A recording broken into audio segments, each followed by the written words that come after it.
Yeah.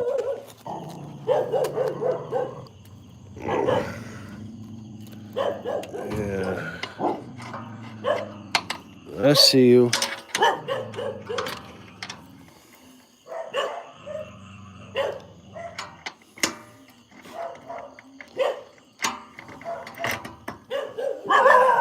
All right, let's go this way.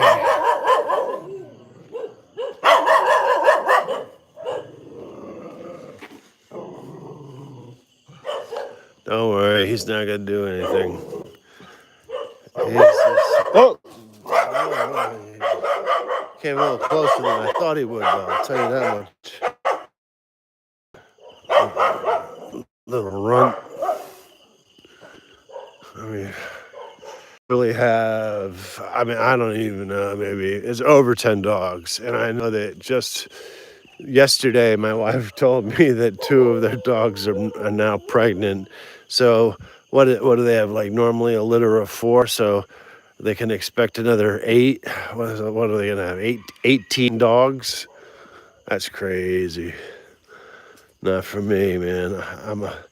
Like I always say, I'm a 1 cat or 2 cat person, preferably a 1 cat person. You know, if it's like bonded to me, and I like up to 3 dogs, because dogs are your pals and dogs got your back, especially if you treat them right and you train them right. But yeah, that's how I feel about dogs. What's up, brother? Thank you for the thumbs up. Appreciate you. Good to see you on this morning. It's Friday morning at 5:32 a.m. and the year is 2025 in the Gregorian calendar. In the Buddhist calendar, it is the year 2568. So fantastic to see you guys here so early in the morning, going on this dawn walk. And we're probably on the other side, each on the other side of the world from each other. But nonetheless, we're here, we're out, and we're getting it done and stuff, you know? You know, lots of stuff to talk about today, definitely. A lot of like news came out, different things. Yeah, I don't know. Things seem to be moving at a decent pace. And when I mean pace, I don't mean like the days are getting shorter or longer or anything like that. I mean, things are getting done. And that's always like, to me, it's a satisfactory feeling, you know, getting things done, having a routine. People, I believe that most people or all people should have some sort of a routine. Other than, you know, if you don't, you kind of fall into the doldrums of mental languishing and mental distress. So I'm definitely a proponent of having routines, doing things, and also doing things that are new. You know, we're on this planet only for a very short period of time. Might as well try and like experience a lot of things, do a lot of things, see things out there. This world is so vast and immense, yet it's so small when you think about it. But there's so many things to do, and there's lots of stuff. So that's the way I like to keep it going. But I know yesterday we tried doing a stream making pizza. The pizza was a success up to the point that the electricity went out in the house. That happens sometimes here. You know, you'll get power outages, but I mean it's really not a big deal. You know, unless you're doing something that is like really time oriented. And there's nothing that's really time oriented that I'm doing. Even if you're cooking, you know, the food can wait to heat up again or whatever. So you'd be just fine. But anyway, we decided to take a different route this morning than the one we've been taking usually for a while, just to mix it up a little bit. And yeah, we are definitely doing the pre-dawn thing, which is nice, you know. Just hope I'm not talking too loud for the neighbors, which I don't think I am, but dogs talk a lot louder than me. And even if I wasn't saying anything, they'd be barking. So I think we're all right. And let's see here. I don't know if, so I saw one piece of information in the news that came out yesterday, which was kind of interesting. And this is not the first time these kinds of things have come out in the news. And so, like, obviously you got to do your due diligence and stuff like that. But supposedly they found a jaw of a, not a Homo sapien, but of a primate related, on the, human evolutionary tree outside of Africa. I think it was in like Poland or something like that. And it's supposed to be 1.8 million years. And now they're trying to say, well, I don't know what they're trying to say, but it was said that it is possible that the cradle of birth of humanity was not in Africa, or that it could have been simultaneously done in two different places or something like that, which is all cool by me. I mean, that's science and stuff like that. But I do remember distinctly a narrative that I was being told when I was a kid. And I was living out west in the United States at the time. I think it was Colorado or something like that, right? And my mother was an archaeologist, and and was surrounded by people with, at least, some kind of sense on their heads, hopefully. But anyway, I remember that later there was like this Clovis theory, like the Scandinavians had made it to North America, predating Christopher Columbus, which turned out to be true. And that there were like, like other like European Aryan, people who would come to North America, hundreds of years before Columbus. And I remember being told, I was told this by my mother, and she said, not in these words so much, but I'll say it in my words. She said, "Don't believe that bullshit that the propaganda that people are trying to sell, because the reason why is there are still people who in the United States who have an interest in proving that the Indians weren't the first ones, the American Indians weren't the first ones to populate and grow their civilizations in North America, because that would like throw a monkey wrench in that like narrative, and all of a sudden, like, supposedly like they'd become less important, I guess, or something like that, or maybe they'd lose their reservations. I don't know. I just remember that being told to me when I was a kid, and I always thought that was kind of strange, But anyway, I don't know if that's what they're trying to do.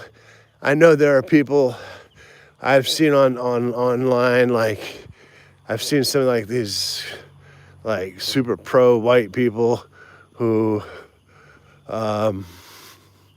actually it's like the only ones that I've ever seen are the like super pro like white people, like, oh, we didn't develop in Africa or something like that, and I could care less personally. I mean, wherever it happened to happen, the science is science. Let's follow the science. But like, I don't know what kind of a message you're trying to send when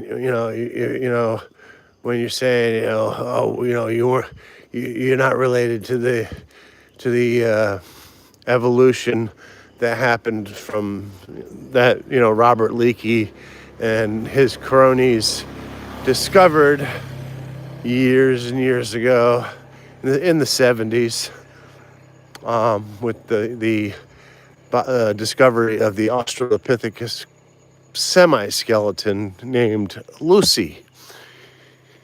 So, there's more to talk about that too, though, because supposedly Robert Leakey and his disciples actually fudged a couple of the bones in the structure or something like that. I don't know. That's what I've heard. I have no proof of it or anything like that, but it's just something I've heard. YHY Hira, hello from Turkey. Yes, sir. Good morning. How are you, brother?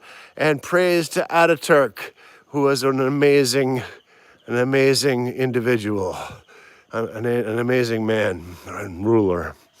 I was just looking up the history of Ataturk yesterday, and yeah, man, he was a very spectacular man. I would like to go to Turkey one day. I want to go up to Derinkuyu and Göbekli Tepe and I can't remember the names of all of them, but Turkey has some very rich history in it. So one day, if I get enough money, maybe I'll go check it out. I'd like to go see the Great Wall of China, Giza, the pyramids of Giza, and stuff like that. But for right now, the sleuthing we do is basically from memory and from the little bit of research done through Gemini or Apple Intelligence or Chat GPT-4 or just regular old Google. Arun Sawat. Or some things like that. And there are some also exterior sources that I look to, like the Library of Congress and stuff like that. So I do check my resources. I try to be as careful as I can about what I say as far as it being factual. So, that being said, that's the way I kind of, do my things these days. Also being in northern Thailand is not the easiest thing to get to a library. And if I got to a library, it would not be all that common to find books written in English or the kinds of notebooks, manuals, or dissertations that I would be interested in reading. I've been in the United States, I would regularly do those things. Anyway, we are up so early that the morning market that we passed by here is hardly even populated. That means we really got up early. And I can tell you why we got up so early. Because last night I took 3 Xanaxes and I was out like a light. Just 3 milligrams, I won't be taking those anymore. But, because I didn't feel good when I woke up. I felt like all groggy. I was trying to, I had like 2 cups of coffee. I'm going to have a third one when I go back. And I felt like, I was still falling asleep in the middle of doing some projects, So I put up 3 videos this morning on like presidential coincidences and stuff like that. Arun Sawat. And things like that, of that nature. Hey, Pini. Arun Sawat, Pini. Is that Pini? อ๋ออรุณสวัสดิ์ออกออกกำลังครับผม Hello. So yeah, so I really do try to, look things up and verify them and stuff like that. I actually have a little bit of a like habit that I do though, is I look at some of these reaction videos people put up, and my favorite guys that I go to are AKA Jamal, Jamel, AKA Jamal, and the real A dog, LFR family. Uh, and these are the guys that sometimes I would look at the what's that guy's name? He's got the family thing, and he's kind of he's a real joker, but Jamal, aka Jamal, and the real A dog are real solid people and stuff like that, and they put up the videos. But like I did mention, like in one of the videos, like and he stopped doing it. I don't know if it had anything to do with it, but like the people put up videos where they say they that someone allegedly did something. This is what we call, or used to be called, yellow journalism. If you are a journalist, someone alleged, you know what I mean. Like you could write an article based on zero facts or based on any sources, and all you got to do is say, well, somebody said that this, this and that and whatever, and nobody's called to task on it. So a lot of times you'll hear videos, slamming, I don't know, maybe Trump or maybe Candace Owens or whoever it is, But if you listen carefully, because they have to be careful when they put these videos out there, they're always going to say, allegedly somebody did this, or it was heard by, which means absolutely nothing. That means everything that they say after allegedly or heard by is null and void. It doesn't matter. It's not, you could not submit it in a court of law as any kind of evidence. And that's just basically how bogus a lot of stuff is online. I'm not saying that Jamel, aka Jamal, does that. I did see it in one video, and I mentioned it because I didn't, I was like kind of a little bit disappointed because I know that he does, he always does his due diligence and stuff like that. But when you put up hundreds of videos and stuff like that, obviously, things are gonna happen or whatever. But anyway, that's just my source of entertainment and my source of consumption on YouTube. I also might consume, I definitely consume conspiracy theories. I consume, which turn out to be, a lot of these supposed conspiracy theories turn out that they weren't conspiracy theories at all, which is quite amazing. And I'll leave it hard to say this. I put up a video yesterday, and I put up a video yesterday about Jimmy Carter. I don't know if any of you guys saw it or anything like that, whatever. But it's a short, and I put it up there.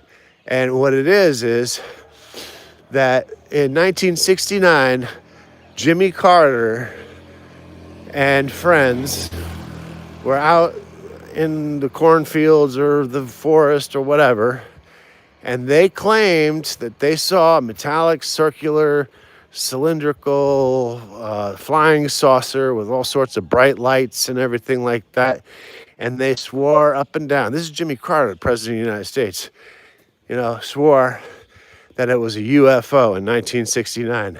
And he even went so far as, and I learned this yesterday, that this actually exists, the Bureau of International UFO Sightings, right? So he had reported that to them, and and throughout Jimmy Carter's life, he's never been ashamed of saying it or trying to hide it or anything like that. What he had said is that he will never ever laugh at anybody who says that they saw a UFO, and that's the president of the United States, and they have access to all sorts of information. So I find that kind of interesting. You know what I mean? Arun Swad, BBIAB. Sabadi Lupao, Pomu Patet Thai, Changwat Payao, Makai Chiang Rai. ฝนตกหายแล้วก็วันนี้อากาศบริสุทธิ์ผมคิดว่าคุณจะอะไรอ่ะคุณจะ you're gonna have a good day. So that's the president of the United States, Jimmy Carter, claimed to see a UFO in 1969. I was watching another thing, and I'm going to do a really long video on this one with Chris Langan. I don't know if any of you guys know who Chris Langan is, but he's still alive.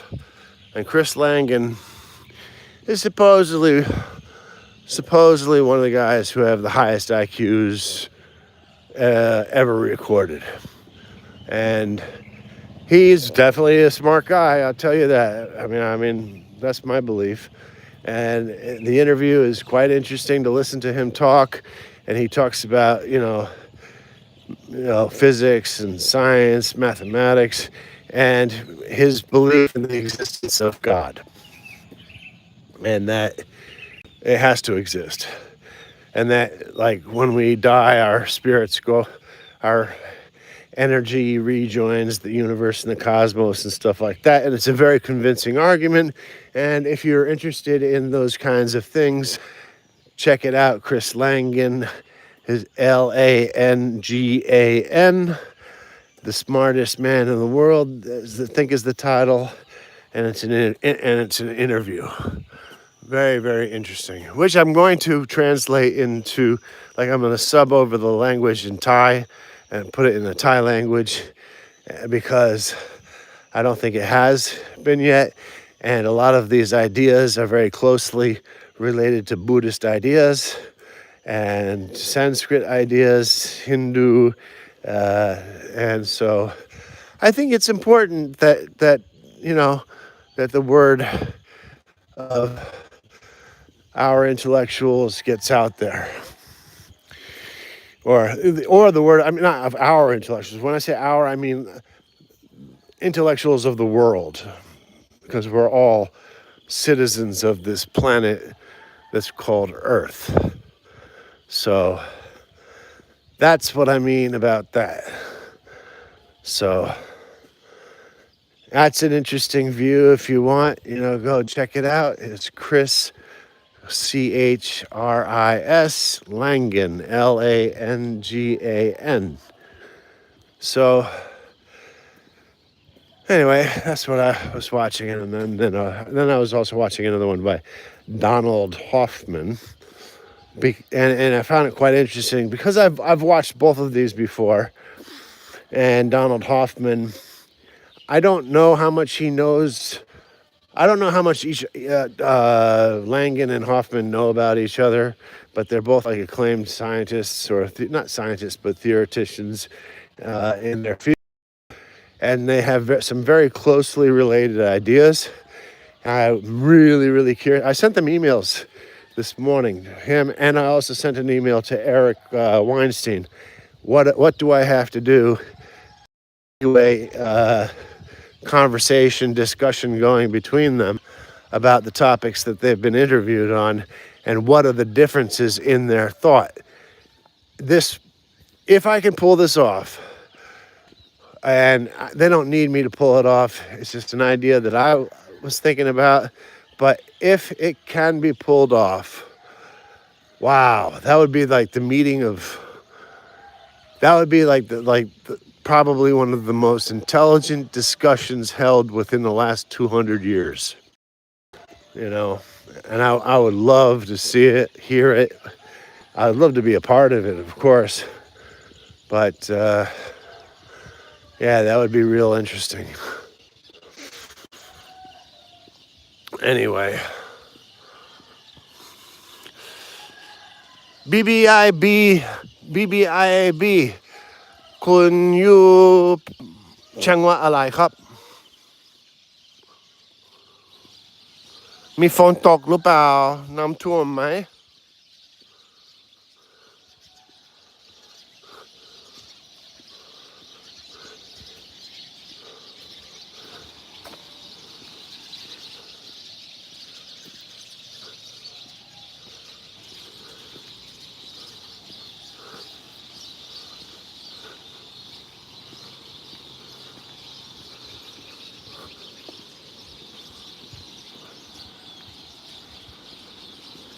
All right, now we're just getting down to around the halfway mark of this, morning walk, which is fantastic. You see the water went down. It was flooding yesterday. The irrigation system that they have going on is much improved, and it's really working well. Otherwise, it could have been a lot worse with Typhoon Wipa and Typhoon Kajiki. It could have caused serious damage to the towns and stuff like that, and also the loss of life is a definite, always a definite possibility.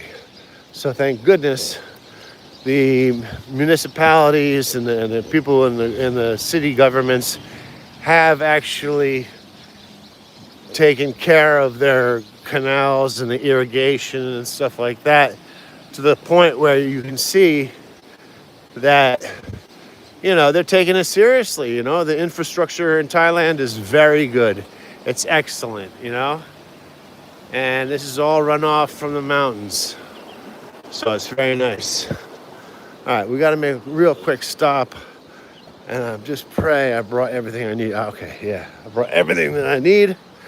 We're just gonna make a quick stop over here at the bank, because I got to put a little bit of, I don't know, 300, 400, 500 baht in the bank to cover my balance, because I accidentally went below a certain number, which I didn't mean to do, but it was done because sometimes the computers are lagging, and they have some problems. Hold on a second. I'm gonna put this up here, and you guys could just chill out for a second while I do my business.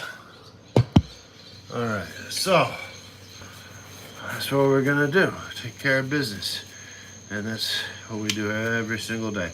By the way, any of you guys in the chat who have not checked out the channel, would be very thankful if you did check out the channel. There's a lot of interesting things on there that we definitely don't talk about on stream. Particularly animals and all the animals we have that live with us, and my wife, and gardening, cooking, philosophy, and anything, basically anything. Our lives have now become an open book, which is fantastic. I really enjoy it, because one of the things that I really do enjoy is when you guys send me messages on the in the chat about what you're thinking, and by doing that, I'm able to organize my thoughts even better and benefit from that as well. So everybody in the chat, I want to thank you very much for being there, and definitely helps me out too. It keeps me motivated to keep doing exercise every morning and lose the weight that I need to lose. Now, hold on a second. I'm going to put the phone down just one more second because I got to tighten up my cards. And then I'm going to put them in my pocket and we're going to be ready to roll again. Arun Sawat, yay! Kun pa, sabay di lupa. สบายดีจ้าอรุณสวัสดิ์ค่ะสบายดีไหมคะ Sabay diครับผมครับผมวันนี้อากาศบริสุทธิ์ไม่มีน้ำท่วม เจอกี่ครั้งแล้วนั้นท่วมอ่ะ ที่เขามีบ้านกับเมียหมู่เก้า หมู่เก้า หมู่เก้าบุญเกิดใช่ทุกตรงครับ เป็นญาติหมู่เดียวกัน กับพี่เซิร์ชพี่เกียว อ๋อ รู้จักไหมนี่จากค่ะ นั่นแหละได้เป็นผู้บ้าน All right, couple. So we achieved that little task, and we're back off to the walk. And we're going to go this way. We could have gone the other way, but this way is this has the best view, in my opinion, at our stop-off point, which we do every morning, just to take a little stop for gratitude, because gratitude is an important part of life. And so anyway, what else were we talking about? Let me take a look. You know what I do? I actually write some things down sometimes. You know, the memory isn't what it used to be, not so quick and sharp. But let's see. We're not going to talk about that. We're not going to talk about that. We're definitely not going to talk about that. We talked about acquired savant syndrome a few days ago, so that's topic is not really something that we're going to talk about today. Although I do see one topic that I'm dying to talk about, and that is about Elon Musk. Now I know a lot. He's fallen out of favor, and but he still has a lot of fans around the world and stuff like that. But one thing that I wanted to point out about Elon Musk is, and this is kind of important if you haven't thought about it. Elon Musk invented almost nothing. Now, actually, I remember. Elon Musk did not invent a rocket. He did not invent the electric car. He didn't invent the computer. In fact, he didn't invent anything, as far as I know. What he did do is that he was an extremely good salesman. And he was able to get out there and get people, going on his campaign and stuff like that. And people actually began to believe, erroneously, that Musk invented the electric car. But I know that, and you know now, and if you didn't know before, you'll definitely know now, in the turn of the 20th century, they had the automobile, which ran on petroleum gas. But they also had, built before the petroleum car, an electric car. And so they had all the best automobile makers of the time get their cars, just like they do today with F1 racing and NASCAR or whatever it is. And they got all the best cars that they had available at the time, sometime at the turn, in the beginning of the 20th century. And lo and behold, inside of this race, they had an electric car, at least one. And there were something like 8 or 9 cars. They had to do a race, which was something like, I don't know. I'll just throw a random number, which I don't know if it's true or not. 5 miles. Maybe it's more. Maybe it was more. 10 miles. Who knows? I don't know. I'd have to look it up. You'd have to look it up to be sure. But it was a race, nonetheless. So this happened in the turn of the 20th century. Well, they had an electric car, and that electric car won the race, right? So now you have an electric car built very well, by the way, in the early 20th century, the 1910s or what, something like that. And it easily won that race. Now, the reason why electric cars didn't become the norm was because of oil tycoons who had a whole bunch of land with this really sticky black substance called oil growing out of it, and all of a sudden that oil had a purpose. And so they decided, well, don't you think it's going to be a better idea if we get all these cars running on petroleum oil and whatnot? So they got together and they went to Washington, their lobbyists, and a law was passed. I don't know what the law was, but there was a law that was passed that says you can only use, petroleum-based cars, oil-based cars, and stuff like that. And and then all of a sudden you just had this birth of a generation of nouveau riche people who had land that was worth nothing or virtually very little money, and all of a sudden they became multimillionaires overnight. So that is the reason why we have gas-powered cars. There were electric cars long time ago. SpaceX. Well, yeah, he's made his team has made some modifications, of which he's been a proponent of. He's been a salesman and an organizer and able to get a whole bunch of money, but I guarantee you that he did not design or invent one piece of hardware on any rocket ship that works for SpaceX. He didn't invent anything, right? The boring tunnel. Well, as I recall, the boring tunnel is something that he wanted to do between Los Angeles and Las Vegas, right? Which was dig a hole between the two cities so that traffic would be easier. Well, last I checked, there are a number of whole tunnels built, the one between France and England, that's one. They have one in Switzerland, I think. I mean, I'm not sure. But they have a bunch of them. They even have one in China where they built a lock system for cargo ships. So what they did was it's like a highway for ships, so that the ships would be able to cross over a mountain range. That is amazing.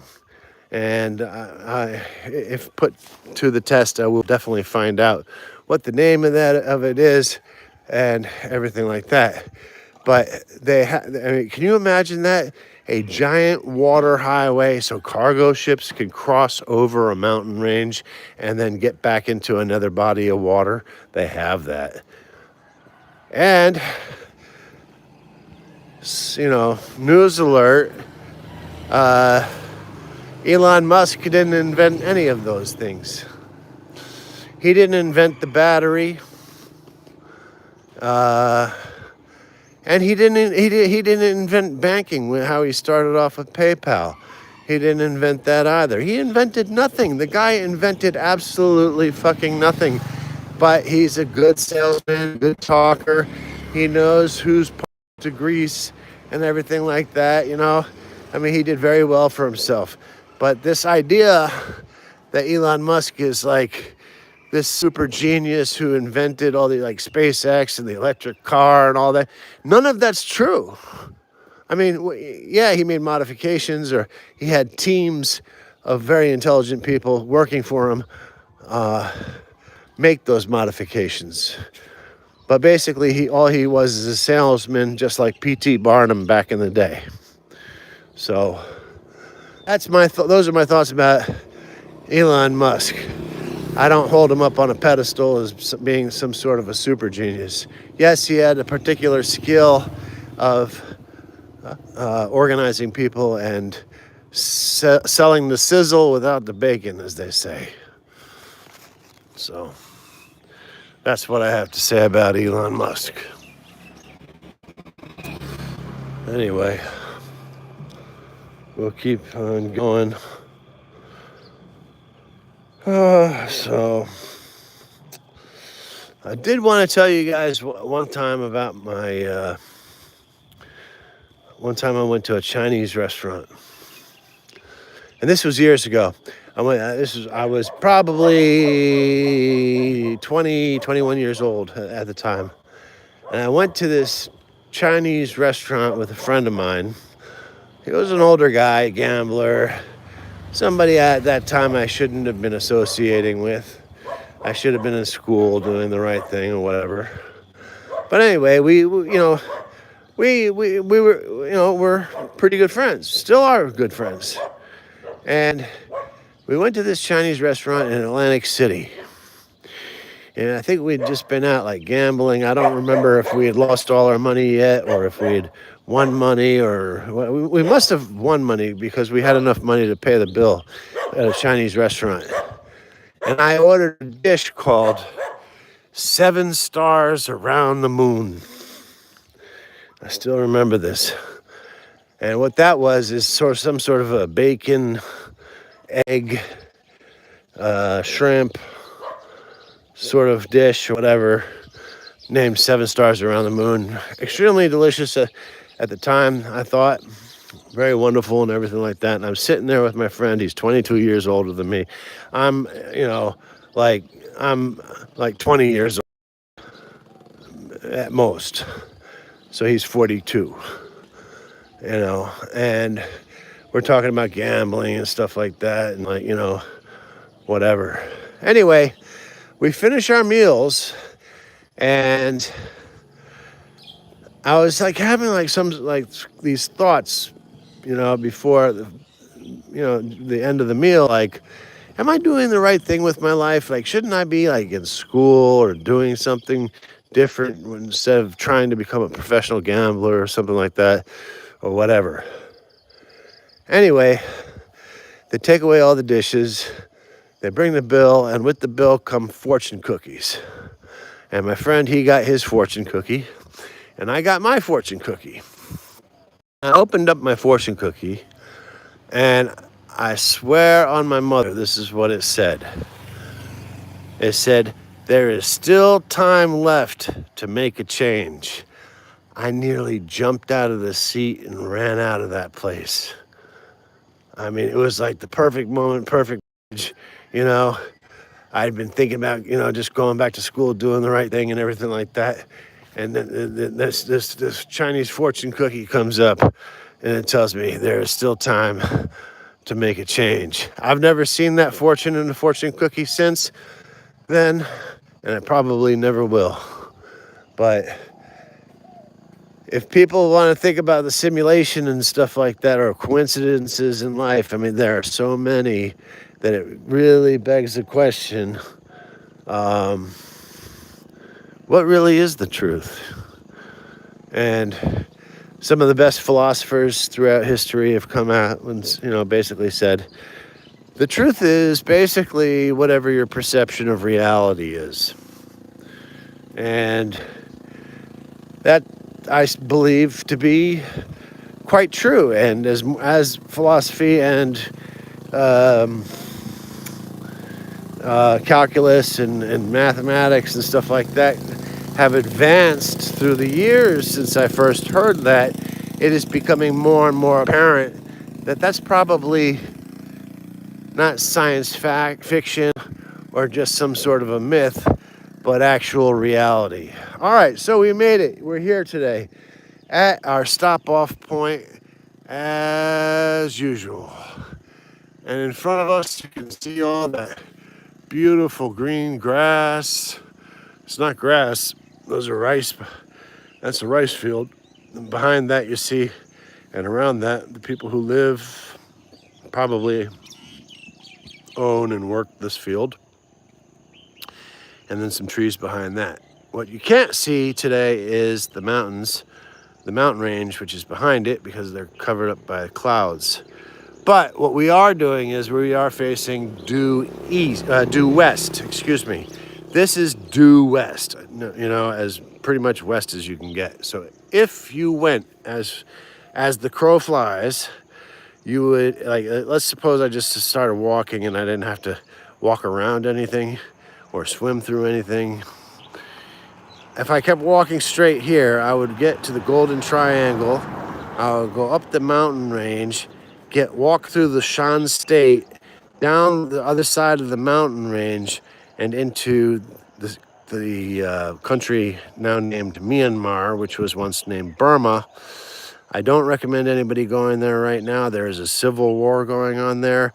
A lot of people don't know about that. There's a lot of problems. Not on my travel agenda. But anyway, if I did keep walking through Myanmar, I would eventually end up in the Indian Ocean. So I always find that kind of interesting. And then my favorite point of the day is this, because it's a fantastic little joke that we all have, that we have been sharing while we've been doing this walk, where we're going to look for the star of our show.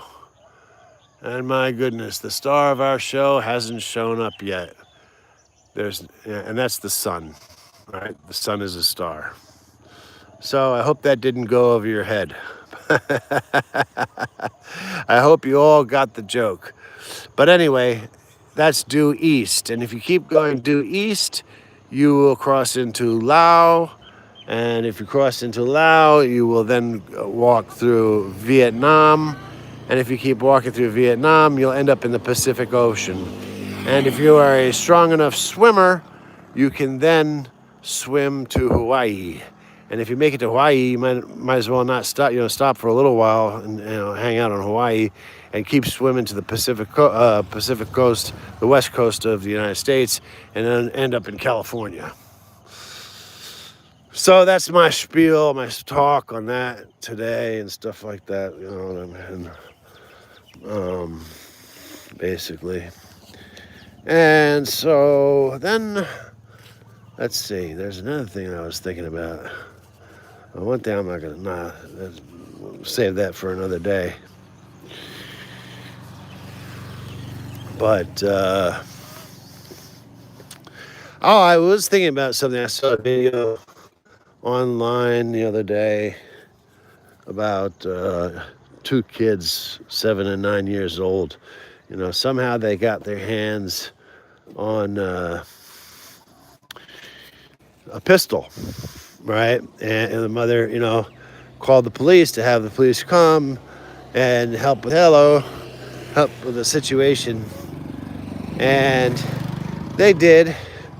I wrote a whole essay about this, about policing techniques throughout the world and the evolution of policing in the United States and stuff like that, which is Arun Suakunta Sabadi Lupao. When he phone talk, my phone just talk, my phone just talk, my Ching. Oh.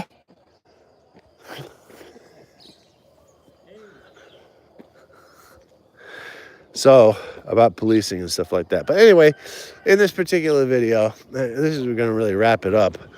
In this particular video, these kids, 7 and 9 years old, they had a pistol on them. They didn't know what they were doing, obviously, 7 and 9. And they had run away from their mother. They didn't want to give the pistol up. And then she called the police. The police came. Police started their stormtrooper tactics and stuff like that on 7 and 9-year-old kids. And they deployed a drone, right? So they could see the position of the kids, right? They deployed a drone.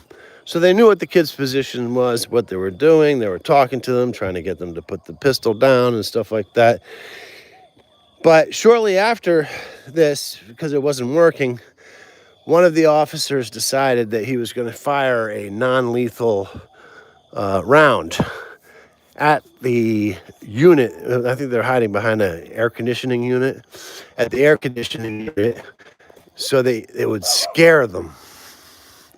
and they would give up. And I just can't tell you how retarded of an idea that is, to think that that's the result that he thought that he was going to get by doing this, right? It doesn't make any rhyme or reason. I'm sure thought he was doing the right thing, and he wanted to peacefully end this standoff. But it's been my experience through real life experiences and through video experiences that a lot of times when you start using force, you will be met with fight or flight. And a lot of people do stay and fight. And if your object is for them just to give up, well, you haven't gotten them to give up. They're going to exercise flight. And flight can turn into fight later. So it's totally illogical what this guy did, in my opinion. This is my opinion.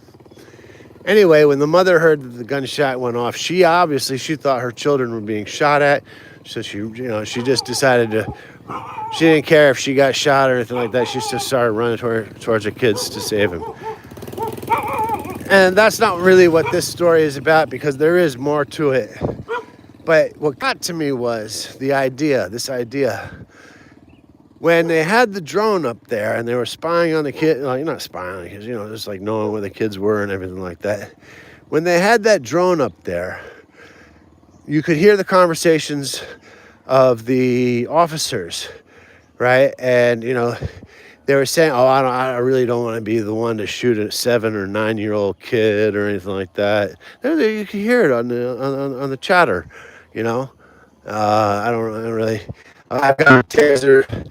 We've got tasers deployed, and we're going to try and talk them out of it before we do anything, see if we can get closer and grab them or something like that. But I don't want to use lethal force or anything like that. And it dawned on me that this particular police force was grossly under technologicalized, or whatever you want to call it. I don't know what the word is. Because what they could have done, easily done, if they had a drone that was flying up there, if they wanted to taser the kids without anybody getting in any kind of harm, they could have tasered the kids from the drone. Look, you just look at the Ukraine-Russia war, Israel and all their enemies. They're using drones to blow people up. If you could use drones to blow people up and fire weapons, you can certainly, I don't want to say weaponize, but you can adjust your drone to be able to fire tasers to incapacitate possible suspects. And I guarantee you, using technology, everyone's what? I would guarantee you that the aim on those tasers and from that drone, with the software that's available today and everything like that, will be like 100 times better than any human marksman. So I'm just wondering why they didn't have that. Why did the guy fire a non-lethal round? By the way, non-lethal rounds are, there are different kinds, but like the one is like a ball of rubber, very hard rubber. And if you shoot an adult with it, you can kill them, if it enters the eye or something like that. A 7 and 9-year-old kid's skin does not have the same epidural layers that a full-grown adult has.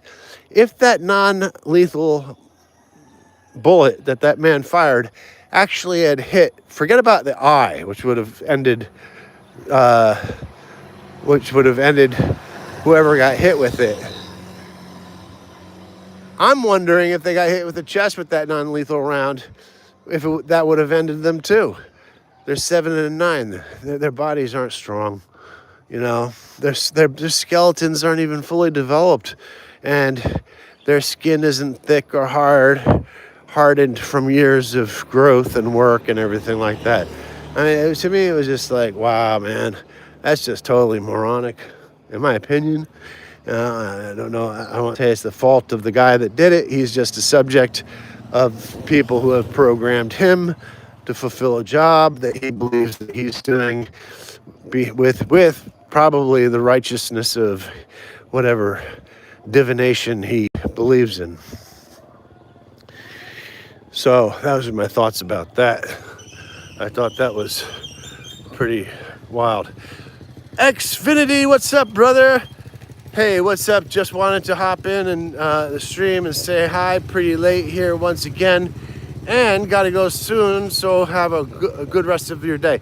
Well, I do certainly appreciate you jumping in and saying hello and everything like that.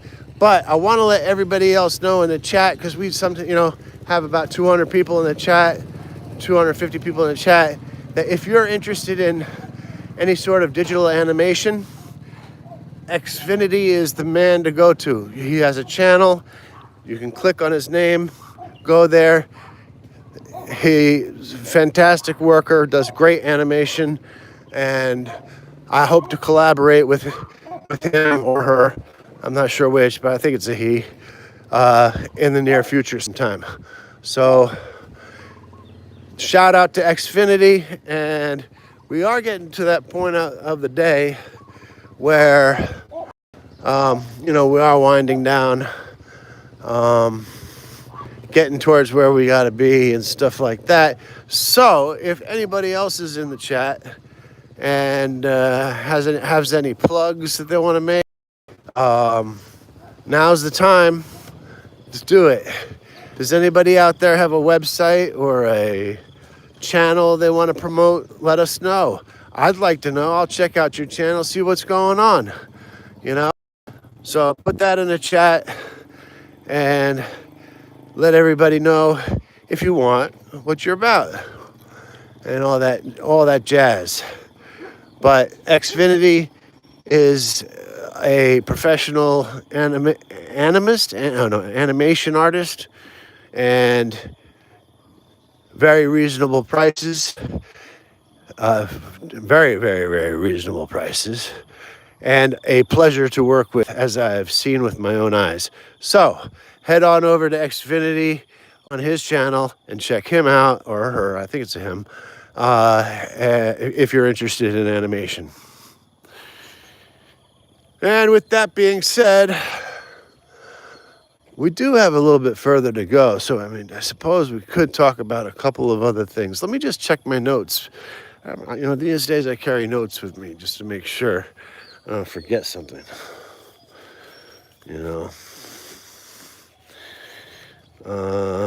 We talked about Musk. Yesterday we talked about verbal translation. Well, I can't talk about that one on this stream. But Xfinity says, thank you so much for telling everyone about the animations and stuff. I'd like to say the same about your stream and interesting video. Since I joined your stream, I really cannot stop hearing your stories. Well, I appreciate that, man. We got a lot of stories, man. I dedicated my life to, and this is true from a very young age, I said, I'm not going to live my life like the ordinary person. There's no way I was ever going to be convinced to work a 9 to 5 and, maybe buy a house and have a wife and 2 kids or 3 kids or whatever. That wasn't for me. It was never for me. And I knew it. And that's how when I turned 14 years old, I dropped out of school, maybe 13, dropped out of school, started working. And then I started finding myself hopping on Greyhound buses and traveling across the United States, which I did 5 times. One of those times, I stopped off in Seattle, and I went down to Fisherman's Wharf, the marina down there, and I got a job working on a fishing boat. And so I did a season working on a fishing boat called the FV Restless Sea. FV stands for fishing vessel. So all vessels, all ships and stuff like that, they have to have that acronym in front of them to identify to the Coast Guard what they are. So this one is a fishing vessel. So that's why I had V, F/V, Restless Sea. And the captain's name was Nick Perovich, a wonderful guy, really wonderful guy. If he's still alive, thank you so much for the experience. It really made my life a better life. And I super appreciated that season when you took us out into the Puget Sound and on the coast of Washington and stuff like that. An experience I'll never forget. Well, as long as I'm alive or whatever, conscious, you know, it's definitely wonderful. So there is that story. And that was actually, I got on a Greyhound bus going back to New York the same day that the Rodney King riots kicked off in LA. So I think that's 1992, right? Anyway, if you take the Greyhound bus across country, I'm going to give you a heads up though. It's not the most luxurious or comfortable way to go. And it takes about 5 days or 6 days, depending on the weather and depending on the stops that they have to make along the way. And every single time that I've taken the Greyhound bus across country from east to west, west to east, north, south, and stuff like that, someone always gets arrested on that Greyhound bus. And the last time I was on the Greyhound bus, I was going to Las Vegas, and some guy in the middle of like Billings, Montana, they stopped the bus, so you can get something, got arrested and taken to jail for stealing a toothbrush. I mean, this is like totally ridiculous. I mean, your whole trip is ruined. You're stuck out in the middle of Billings, Montana, and they might not be the nicest people towards outsiders. I don't know. I've never stopped off there or anything like that. I don't know. I don't plan to stop off there. But this fellow decided, allegedly to steal a toothbrush, and he got arrested and pulled off the bus. Amazing. It's just amazing sometimes the things that you hear, pretty incredible. And I do remember there was a guy on this bus ride going to Las Vegas this time. There was a guy sitting in front of me, and I swear on my mother's grave, the closer we got to Las Vegas, he kept making slot machine sounds, like ring, ring, ding, ding, ding, ring, ding, ding, like that, Like maybe he was autistic or something like that. I don't know. But he was sitting right in front of me. And the closer we got, and he knew where we were, because I'm pretty sure he'd made that trip more than once. He just started doing that. Ring, ring, ring, ring, ding, ding, ding, ding, ring, ding, ring, ding, ding, ding, ding, And I didn't say anything, obviously. But it didn't really bother me. I just thought it was rather peculiar. And then when I got off the bus, this was my first time in Las Vegas. I'm stinking because I haven't changed my clothes in like 4 or 5 days. So there's like a clothes rack. They always have like clothes racks near these kind of bus stations or train stations or wherever. And there was a shirt. I needed a new shirt because I was stinking. And I bought the shirt, and on that shirt it said, "Lost Wages."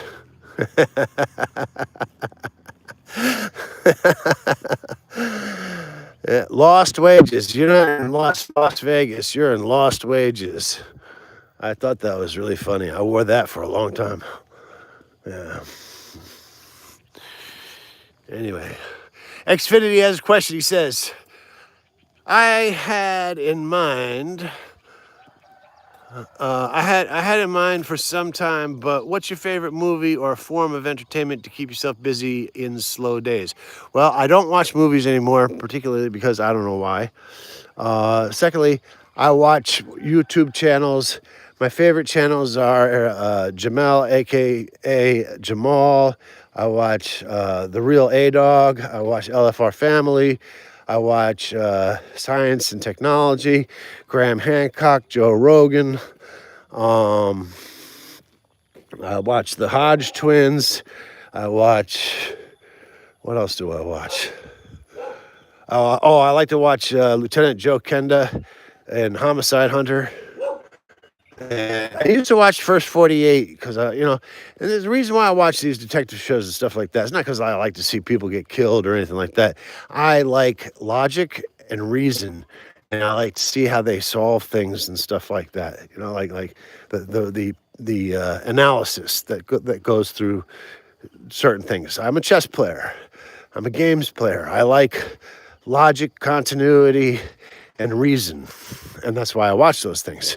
And also, they do have often quite interesting stories behind them as well. So that's pretty much all I watch on YouTube these days.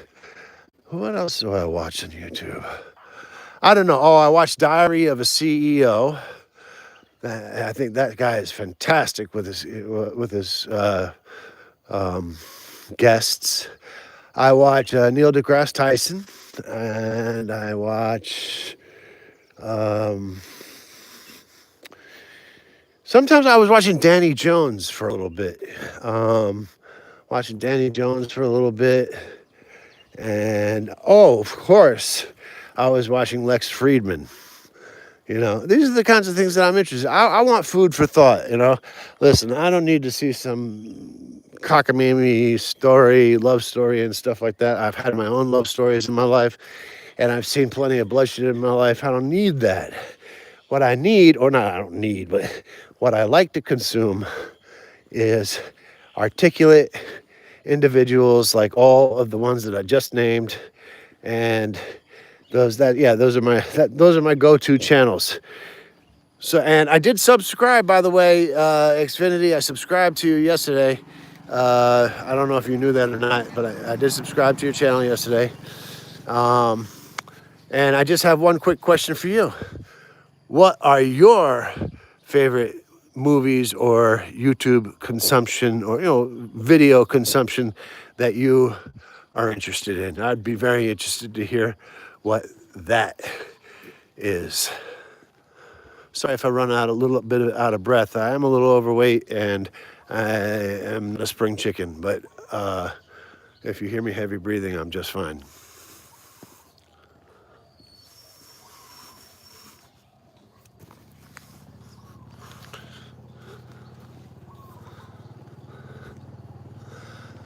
Well, it looks like this is going to be a good time to wrap it up. Arun Sawat. This looks like it's going to be a good time to wrap it up because it looks like everybody left the chat.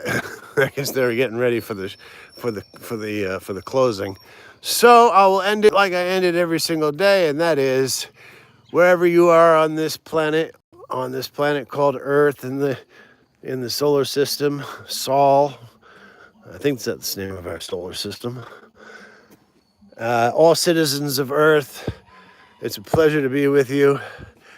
And I would like to say, wherever you are in this world, I wish you a good morning, a good afternoon, and a good night.